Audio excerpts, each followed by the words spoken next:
being in the north is living a life that you don't know what the next minute holds. You don't even know who your friends are. You are just living by the day, not knowing what is coming next, because you can just wake up and it's crisis.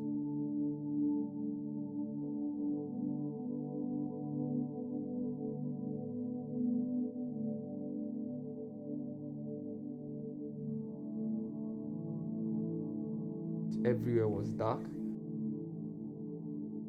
We're just about 5,000 Christians in an open field. Hell was already let loose. Grew up in a street where we were the only Christians living within that area.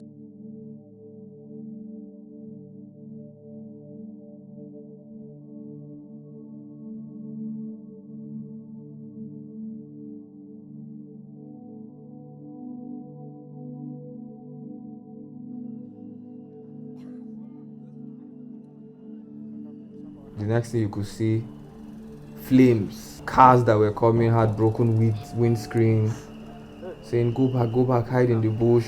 Everywhere was just scattered. Where we hid ourselves, the government then did not give authority to shoot. So the soldiers couldn't do anything.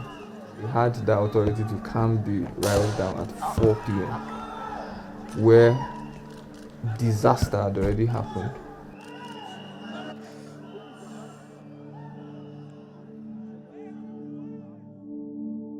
We were the only Christian, so it felt strange coming out on Sunday morning, going to church. They will all come out looking at us, dressed.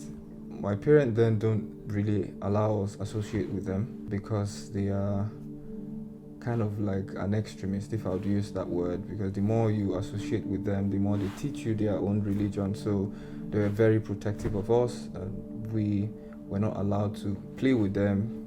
So there was no fun moments per se with children. There's a festival celebration called Salah, where they in their traditional outfit. So we would just look from the railings upstairs. They were not allowed to come down, to play with them, to be with them. It was a bit strange sometimes. You'd use the word to find yourself being the only one that could relate to the religion you were taught by your parents at that time. But I think going to school and going to church was a bit more interesting because then you could find other Christians.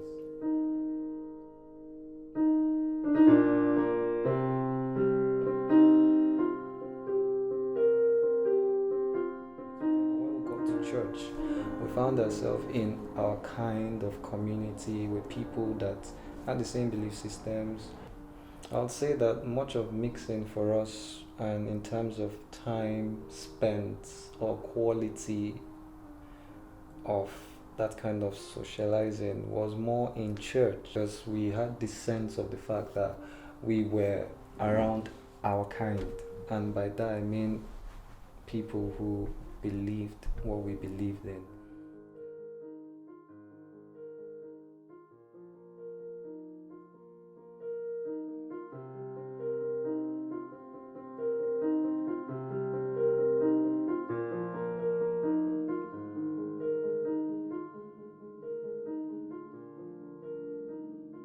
Kano State was quite known for religious riots, which of course left many homes wounded, left many families bereaved.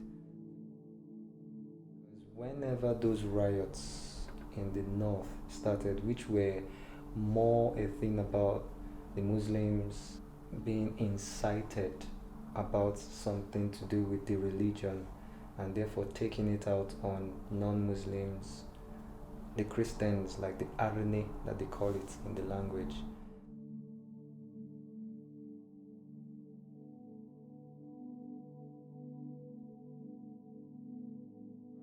In the north, there's always this disparity being a Christian or a Muslim, where you find yourself in a community that you are being referred to as an infidel because you don't share the same religion and faith with them. When it gets to that point when they have to fight jihad, like what they call it, the holy war. And they don't look at the fact that you all grew up together. You'll be the prime target at that point in time.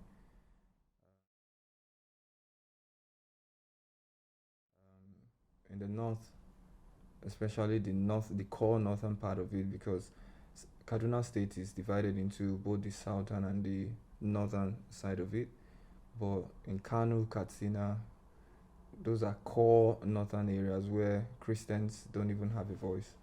It's so bad that you can't even hold videos, programs outside because you'll be stoned. Your program would be disrupted, thugs will come in, and all of that. So I schooled in the north, Zaria, which is Kaduna State, where it's solely a Muslim community. Christians were not allowed to practice their faith outside. When I was my second year, when I was about to graduate, um, we were in church having a Sunday service because even then, going to church, you don't even know if you are going to come back. The fear was that real. The terrorists came in, drove into another church that was just um, so close to our own church, and we had a sound that I can't even explain right now because literally I still hear it because it was so loud that it affected my eardrums. It was that loud, and everyone rushed out. There was chaos in the church, on the street. What happened? The next thing we saw was the church was burning already. I'm seeing dead bodies on the floor, without heads, limbs. Um, Everything was really fresh, like it was just. It was hard, It was hard. You see, mothers crying because their children are dead. The governor then declared a state of emergency and a curfew immediately. So everyone had to get to the house in 1 hour. So you can imagine how the street was. Buses speeding, cars, because everyone needs to get to the house because the soldiers will take over the streets. And we were forced to stay in the house for 48 hours without coming out until they took back the state from them. Killings as well, post-election violence in 2009, I think, when the former president won.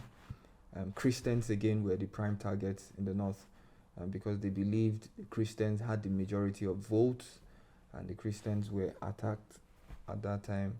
So being in the north is living a life that you don't know what the next minute holds. You don't even know who your friends are. You are just living by the day, not knowing what is coming next because you can just wake up and it's crisis. But it was very traumatic.